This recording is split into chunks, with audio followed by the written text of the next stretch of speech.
The Chicago Bears take on the Denver Broncos in Week 4 in what is essentially the battle of mid between two winningless teams, as they're both 0-3. So, hey, somebody's got to win, right? Not really. It could end in a tie, but I digress. The point is, let's talk about this matchup, which I know you guys are all excited about. Not really. What is going on, y'all? Faiz Sports All back at it with another video talking, of course, some NFL here to talk about the Chicago Bears. And even though it's not a fun time to be a Bears fan right now, I'm hanging in there. Hanging in there. Please subscribe to the channel. Best way to support me. Please make sure you hit the bell notification so you're notified every time I drop a new video, guys. And please do make sure to follow me on my social media platforms. All right, so as far as this game, all right, told you two winningless teams in the NFL right now. There's 4 0-3 teams. The Bears and Broncos are 2 of them. So, hey, somebody's got to win. Funny enough, I think the other 2 teams that have not won, the Panthers and the Vikings, also are playing each other. So after this weekend, we will only have 2 teams that will not have a win. So as far as this matchup, look, we are like in Week 4, but it already feels like we're so past the point of X's and O's and how to attack this matchup, just because we just want to see some competent football. All right? Forget about like, okay, this is how you attack this coverage. This is how you dissect this team. This is what this team does well. This is what this team does poorly. Can we just get a basic football competent performance out there? Can we do that?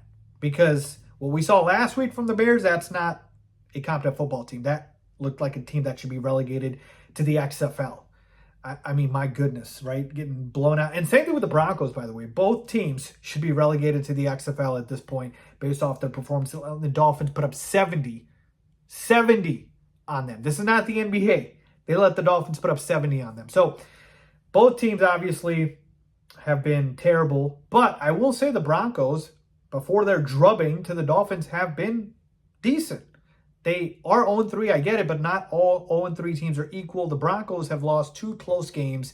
One was to the Raiders, they lost by a point, and the other game to the Commanders, they lost by 2 points. So, honestly, folks, the Broncos could very easily be 2-1 instead of 0-3. All right, I'm not trying to make excuses for them, just saying. The Bears, on the other hand, again, blowout against the Packers, blowout against the Chiefs. Had a chance maybe with the Bucs, but really not that close. So, it's been a different story with the Bears. So for them, I mean, as far as, attacking this Broncos team, we know the defense is not very good, all right? I'm still going to try to talk us through the X's and O's and still try to talk about this matchup and the strategy, but honestly, it's getting harder week by week if we can't even get a semblance of some rhythm and offense and competent football out there. But let's try it, okay? The Broncos defense has not been very good to start the year at all. Obviously, how can you say that when the Broncos just gave up 70 points to the Dolphins, right? But even the week before, they gave up 35 to Sam Howell and the Commanders, all right? So this Broncos defense is not the same as before, and so you can beat this Broncos team. They have, obviously, a good cornerback in Patrick Surtain, but, they lack in other areas. So let's just get back to the basics, Chicago. All right, Matt Eberflus, Luke Getsy, let's get back to the basics. All right, let's establish some rhythm. No more screen passes. Luke Getsy, tear that out of your play sheet. Let's establish some rhythm here. Get some easy completions for Justin Fields. Not everything has to be, a screen pass. Hey, try running a slant once in a while, When I run that play in Madden, it works all the time. You hit the guys, they get the yak, and that's a touchdown.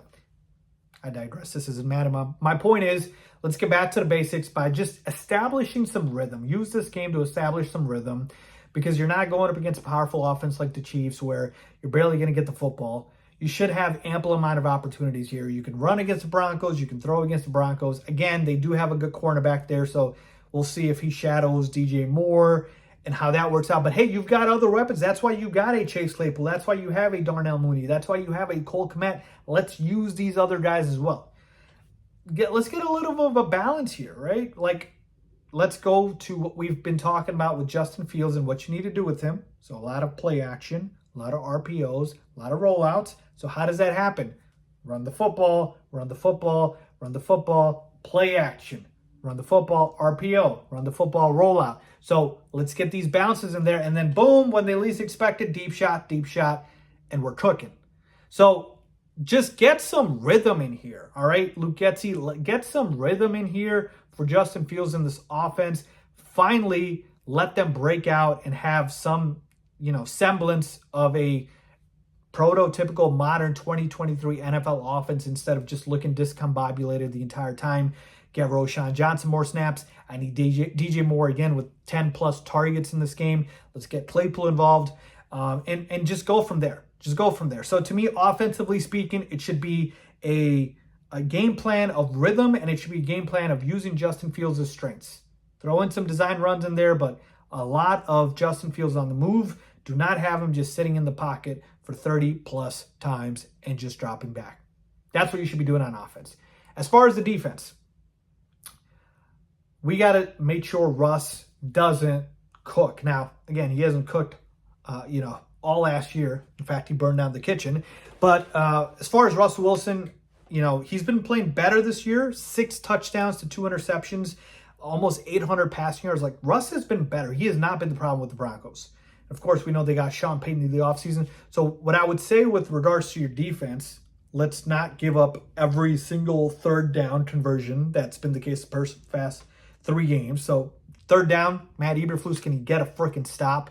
Let's start there. And then the other thing is, if I got to decide between, the deep shot or the check down, I'm getting Russ to check down the entire time, right? So nothing deep, because you got some guys like Marvin Mims can beat you down there. Jerry Jeudy and Cortland Sutton, 2 very solid receivers. So I'll let Russ have all the check downs he wants, keep everything in front of him. Try not to let him get outside the pocket. Obviously, you can get some pressure on the quarterback. We'd love that. We're so sack deprived at this point. But yeah, essentially the offense moves really through the receivers. Yeah, they have Javonte Williams, their running back, but to me, still coming off that ACL injury, hasn't looked the same. So to me, I'm really kind of, worrying about the passing game and going from there. So keeping everything in front of Russell, giving him the checkdowns, the easy ones, but nothing deep. Not trying to let him, get his rhythm back and his confidence back. So kind of go from there. Overall, folks, we know what the state of these offenses, probably going to be a lower scoring game. But I'm telling you, the Bears have not done anything for me to convince them, for me to pick them to win this game. So I'm just not going to do it. I believe Sean Payton and the Broncos finally get their first win of the season here, because the Bears, on the other hand, have not shown anything where you can believe in this team. So until that changes, I can't pick them to win the game. So I'm going to go ahead and pick the Broncos to win this game here by a final score. It'll be fairly low scoring, but let's go with 24-21. Nothing crazy here. So Bears lose, but it'll be closer. And yeah, we'll just kind of go from there. A little improvement from the offense, but I can't trust them to win this game. I can't do it. Not based off of what I've seen so far. I hope I'm wrong, but can't do it. Let me know what you guys think, man. Leave a comment down below. Your thoughts on this game, who wins, who loses. As always, thanks for watching.